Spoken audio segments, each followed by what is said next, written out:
anything for? I'm going to use the bullets and anti-mace. Okay. We are going to provide food for the ladies on the treat night, so they don't have to bring anything but themselves. So dinner will be provided.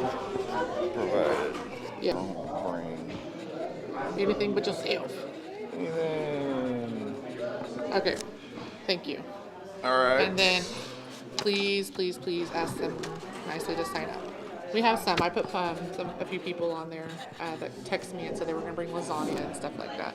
And it didn't have to be Italian food. They can bring whatever they like.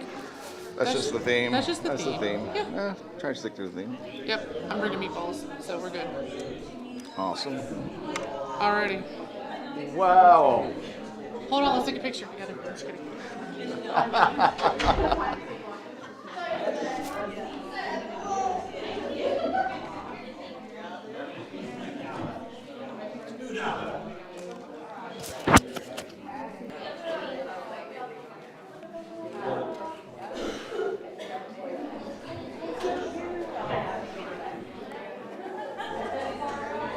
There we go.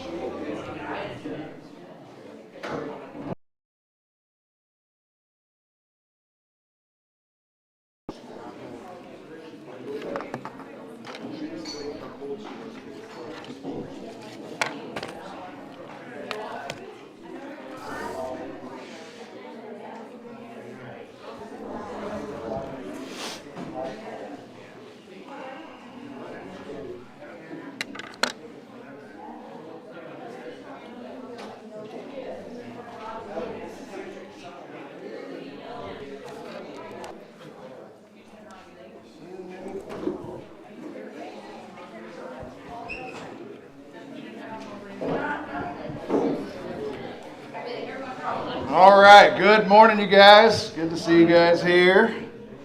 This is, I like it. So this morning we are going to do some history.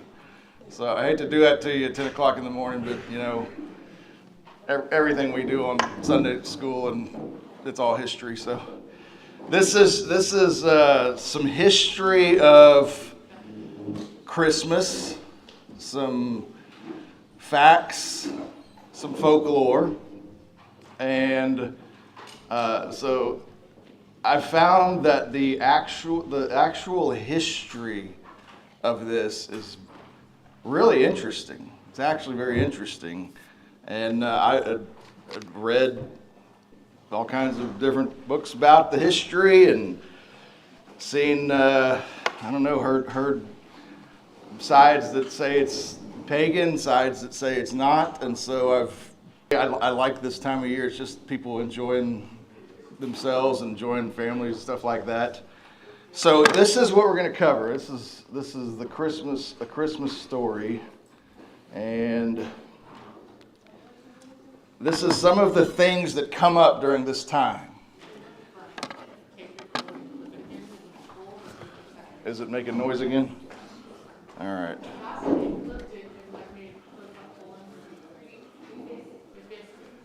Is it fixed now? Okay, I'm going to clip it right there then.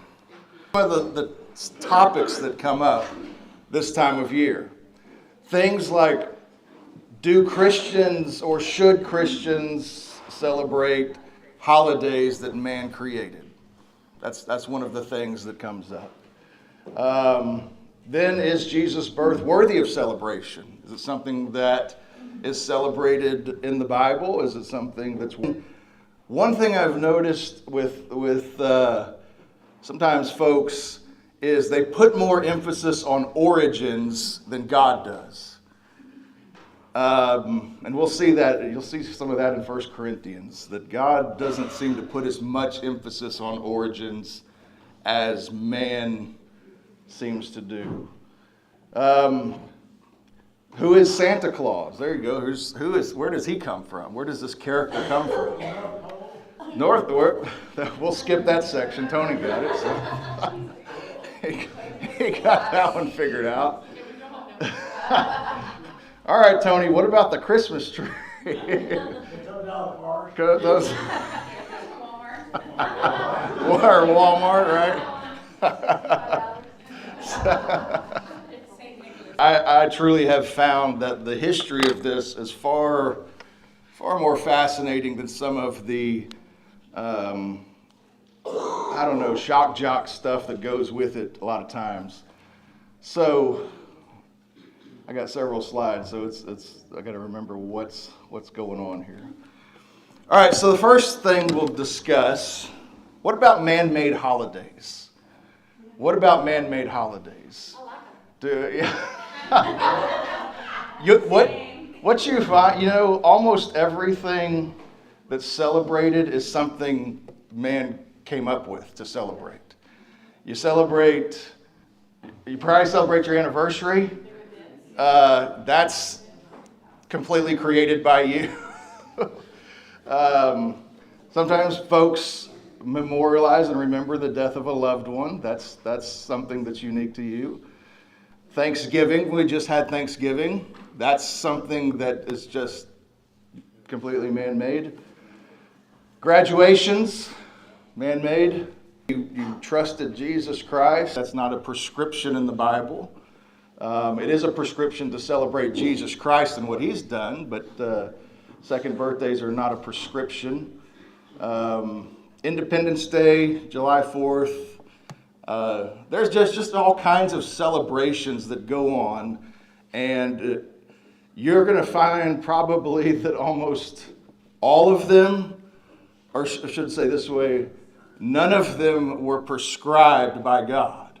Now, does that mean that they're wrong to do? No, that doesn't mean they're wrong to do.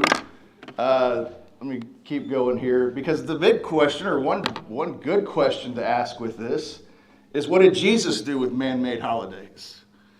And I found out, and in fact you can go there, John chapter 5 and John chapter 10. There's a couple of holidays that I think for a while I thought they were Passovers, but they can't be. There's no way they can be Passovers. John chapter 5,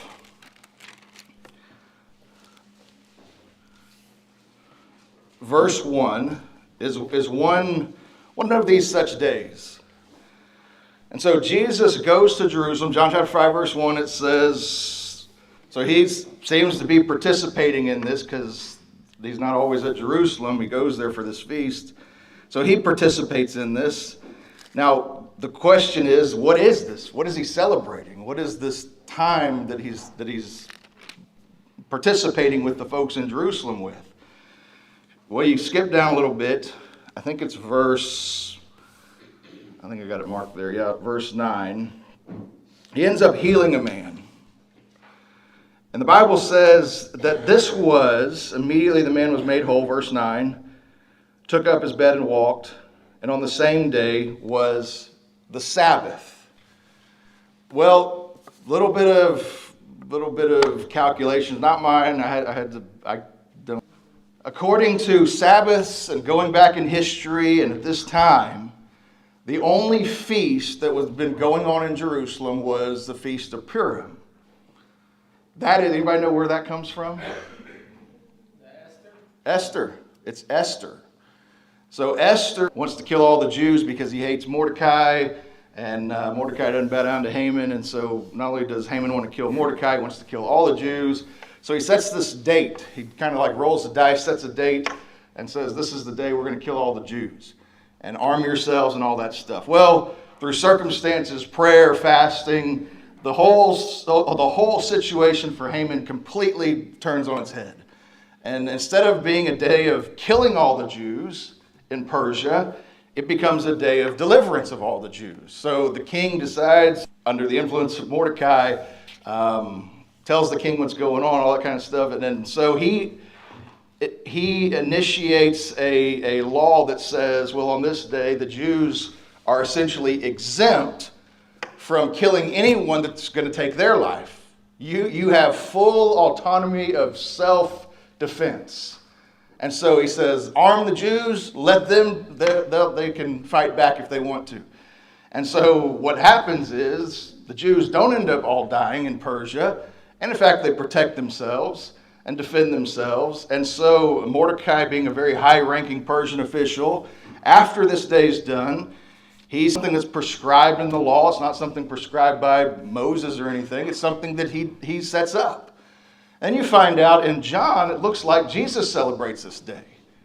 So he participates with the Jews in this, in Purim, even though it's strictly a man-made thing by a man named Mordecai who put this together. There's another time, that's one, in John chapter 10. This one's a little more explicit. It's very specific what it is they're doing. John chapter 10.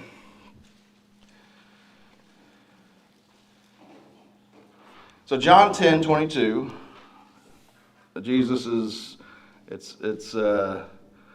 he's in Jerusalem here. And it says, this is the context, and it was at Jerusalem, the feast of the dedication, and it was winter. So I'm not going to read the whole chapter, but Jesus is participating in this one. This one, the Feast of Dedication, that's literally the name of Hanukkah. That's what Hanukkah is, the Feast of Dedication. And so he's celebrating or participating with the Jews in Hanukkah. That's not a Moses law. That's not a prescription that Moses was given in Exodus. That's something that came up in history for the Jewish nation about 100 or so years before this, and it was a standoff between a group of Jews and Romans, and so that became a festival of lights and things like that, and it's literally called the Feast of Dedication, and this is what looks like Jesus is participating in. So there's a couple times, and I say this because some of the other feasts that are mentioned in John, when John's talking about a Passover, he says Passover. If he's talking about tabernacles, he says tabernacles.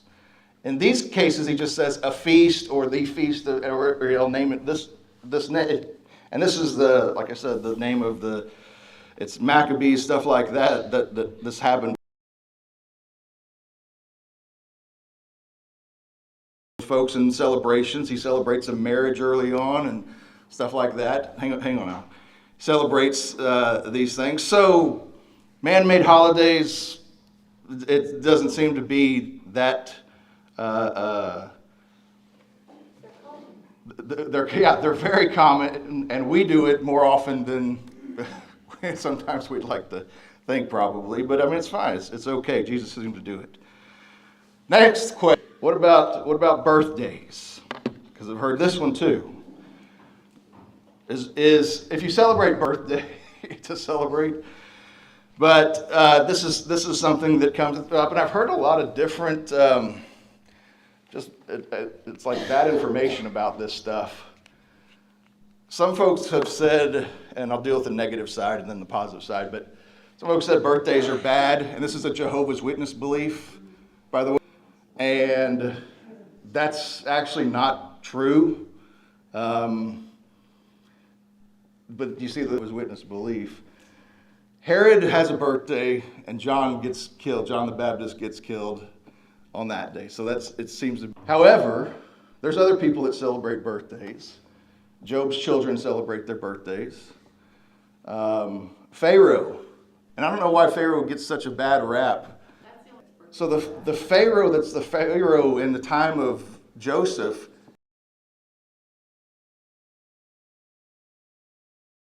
in Exodus. The one that's good is in Joseph's day, and he actually gives land to Israel. He gives all of Goshen to Israel. He's a good Pharaoh for his wife. So Pharaoh in Genesis, he has a birthday, and what's associated with that is on this birthday there's two people in jail, a baker and a butler, and the baker ends up getting capital punishment, which may have been the right thing. I don't know, maybe he's trying to poison the king. So if that's the case, capital punishment is fine. But Pharaoh's not really a bad guy. Like I said, most of the things he does are very, very profitable to the nation of Israel in Joseph's day. Jesus gets his birthday celebrated. by a whole heavenly host.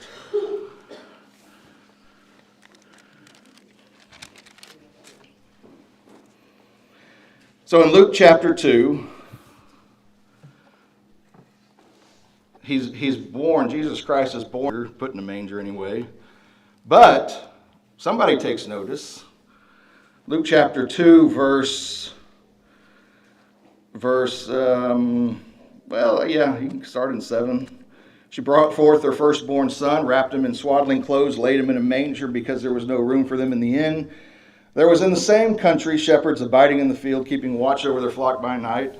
Lo, the angel of the Lord came upon them. Glory of the Lord shone round about them, and they were sore afraid. And the angel said unto them, Fear not, for behold, I bring you good tidings of great joy, which shall be tidings.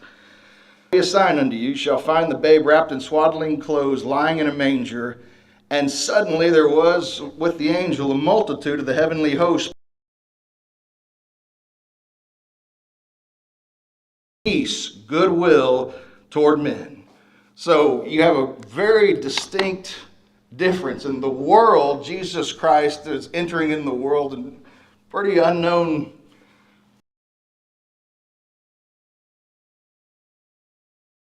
Not much celebration going on.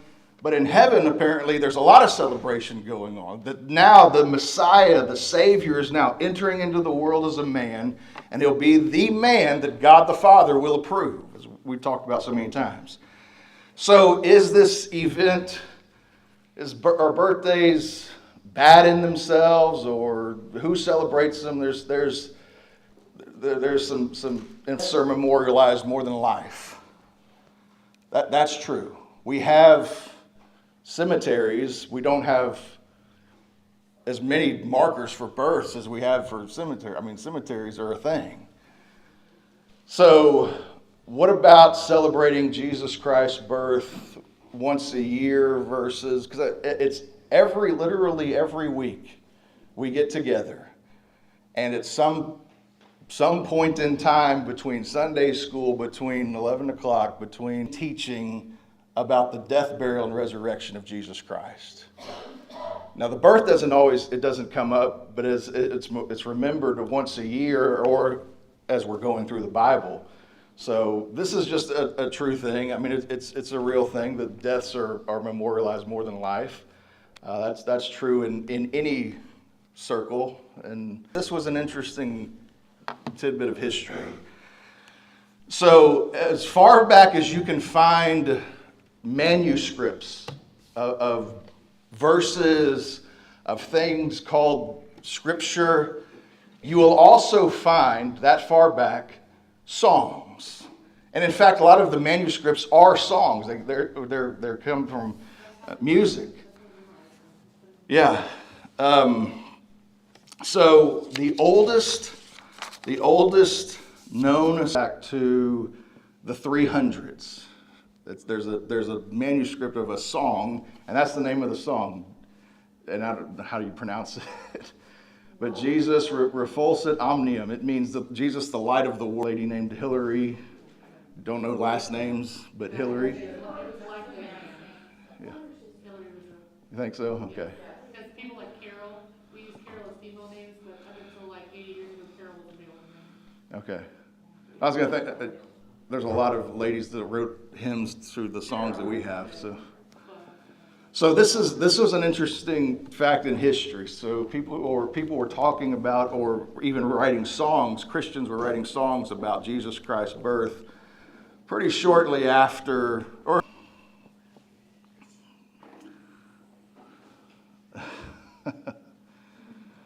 all right. Here's another thing that comes up about Christmas. Where does Christmas come from? And then I think the real question is, does it even matter where it comes from?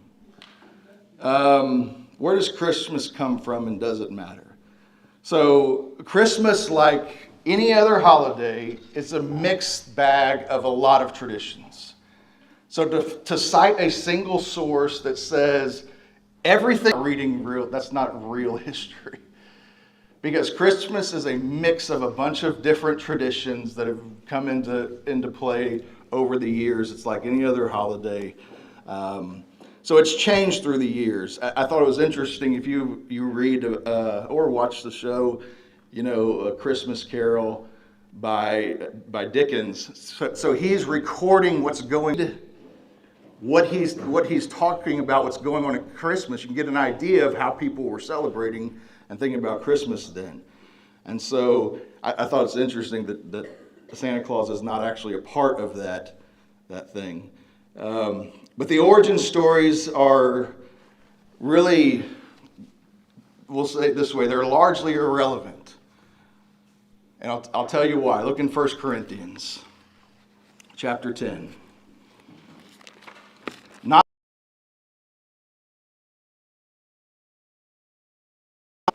emphasis on them that God does not put on them.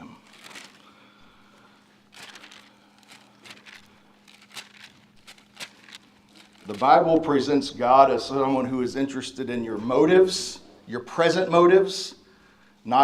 He's interested in present motives. He's interested in you knowing what you're doing, and he's going to deal with what you know about what you're doing. 1 Corinthians 10, verse 25.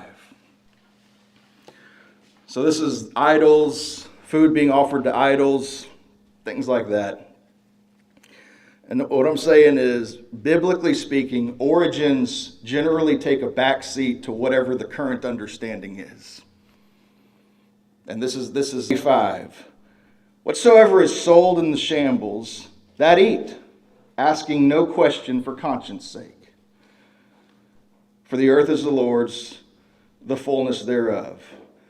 If any of them believe not, bid you to feast, you be disposed, go to it. If he sets before you something to eat, ask no question for conscience sake. But that showed it, and for conscience sake, so you don't want to encourage them in idolatry. What doesn't appear is the food is evil because it was offered to an idol. It's not evil because it's offered to an idol. It's evil when there's idolatry, but it's not evil because of where it came from. It's not evil because somebody in the back is offering it to idols and they serve it on your plate and you don't know it's offered to idols. Vishnu's whatever. We're celebrating this God's whatever the thing is, whatever birthday or whatever, say birthday. Well, now you know. Now you know what we're doing. Now you know what you're participating in. But if people in the back of the know that, and you could sit down in the restaurant and take the food, the Lord said, well, don't ask about it. Don't bring it up if it's not an issue. Now, if they make it an issue, okay, well, it's an issue. What's absent from all of that is God is concerned about real sin like idolatry, things that are present, things that are the present motivation of the thing. And the origin sources and things, he would say, to the pure, all things are pure. To the impure, everything's defiled, even their conscience is defiled. So God initially, for instance, creates everything good, and then man starts perverting this stuff. And the problem isn't where the source, the problem is what man's doing with it. And that seems to be a consistent principle throughout. So the origin stories are largely, honestly, irrelevant. And I'll say this, some of the origin stories I've heard for this stuff, I'll mention a book because I know some of you guys have probably read it. Some of you, not many. But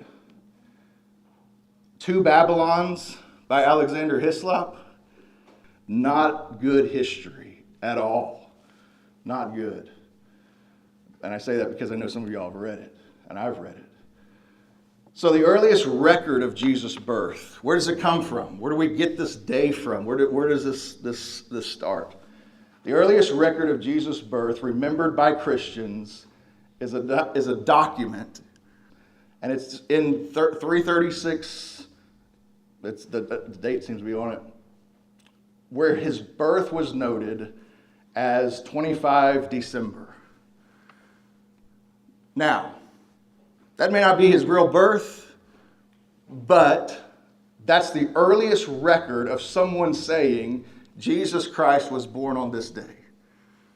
Other than, and the Bible doesn't give you the day, but this is the earliest record of somebody saying that. And they're listing pastors, shepherds, and things like that. And this is the phrase that goes with it. 25 December, Natus Christus in Bethlehem, Judea. That's the phrase.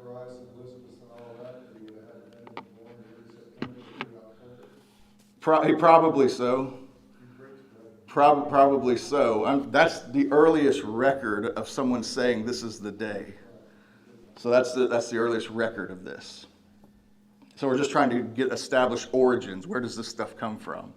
And so that's the earliest record of someone saying this. Really any day that he's born. Origins matter, we talked about that. What does the Bible say? Talked to 1 Corinthians. All right, Santa Claus. This is kind of messed up here, at least sometimes. So there are attempts at making Santa Claus a Greek god sometimes. The fact of history is the name Santa Claus is actually a real name. I mean, it actually comes from a real person. That's why it's still Santa figure back then. But the name comes from this. This is some history on this.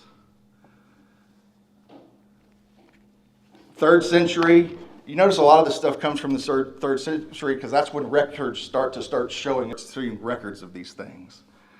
3rd century, a Dutch Christian was imprisoned by Diocletian. And his name, you would call him Brother Nicholas or something. Saint Nicholas, which has been shortened, obviously, Santa Claus. That's where you get it. Saint, which is Saint Nicholas. So this is the origin of this name. This is where the man that it comes from. How does it get into America? So that's a big stretch there. You get this man, and he's celebrated through Byzantine's rule. He's set free, but he becomes a very popular figure, kind of like Luther. Like Luther is a popular figure in Germany. So he becomes a celebrated person throughout history, and jump ahead hundreds of years here. In 1804, a guy named John Pinter introduced these woodcuts of Saint Nicholas or Saint Claus as a bearded man society. And so from there, a guy named Washington Irving, anybody know who Washington Irving is? A writer. Washington Irving really made him popular. And then by 1820, he was sort of starting to be mythologized in The Night Before Christmas, 1820 by Clarence. In 1820, writes The Night Before Christmas and describes this Saint Nicholas as a generous, giving saint, but he adds some things to it. He adds like reindeer and stuff like that to it. So jump ahead a little bit more. By the early 1800s, this saint, although he's based on a real person, I mean, it came from a real person, more mythologized, but you're starting to see more resemblance to what we see now. Coca-Cola wasn't the first ones to use Santa Claus as advertising. Actually, White Rock Water used Santa Claus, the first ones in 1915 to put States of America. So this whole the figure now is not what he was, but where he comes from. He's not actually from the North Pole, Tony. Christmas trees. Here's another tradition. So let's look at.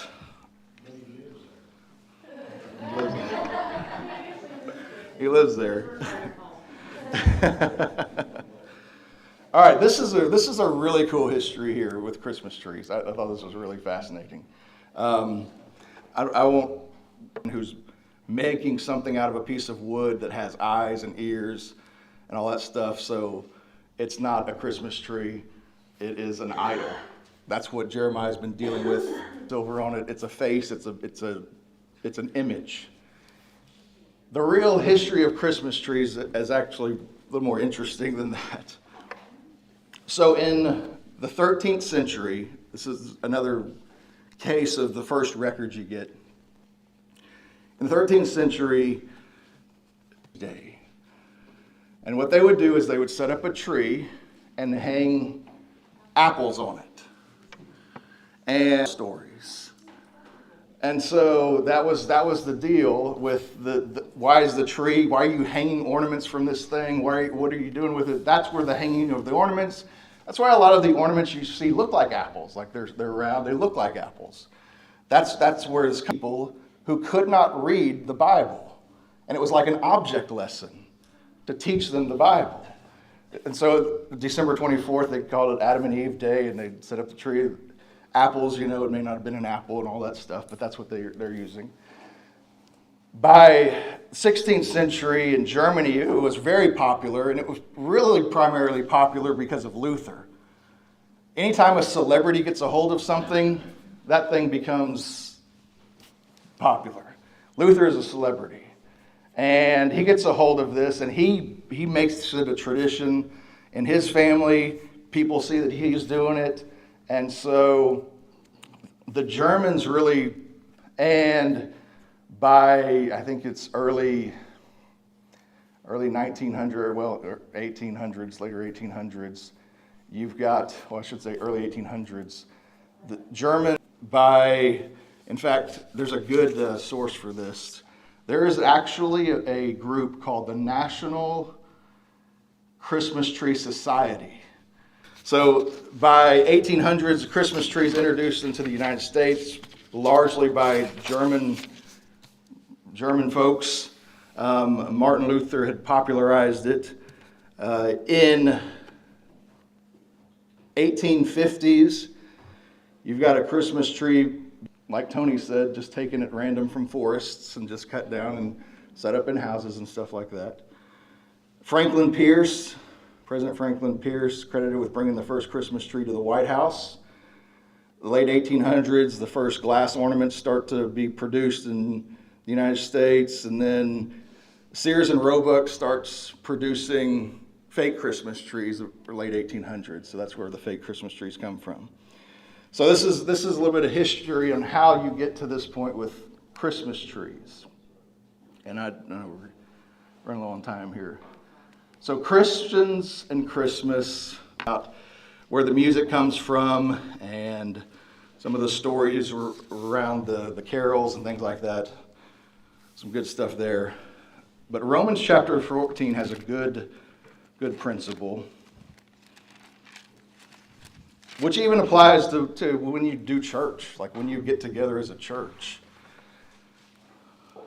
But it says this, Romans 14, 5 and 6.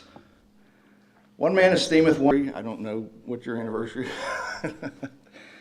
One man esteemeth one day above another, another esteemeth every day alike. Let every man be fully persuaded in his own mind. He that regardeth the day, regardeth it unto the Lord. That's the point. To regard the day unto the Lord. That's the point. He that regardeth the day, regardeth it unto the Lord. He that regardeth not the day to the Lord, he doth not regard it. He that eateth, eateth to the Lord, for he giveth God thanks. And he that eateth not to the Lord, he eateth not, and giveth God thanks. So the Christian position, according to Paul, is if you're going to do it unto the Lord. If you're not going to do it, don't do it unto the Lord. If you're going to eat it unto the Lord. You're at liberty to do whatever you want to with those.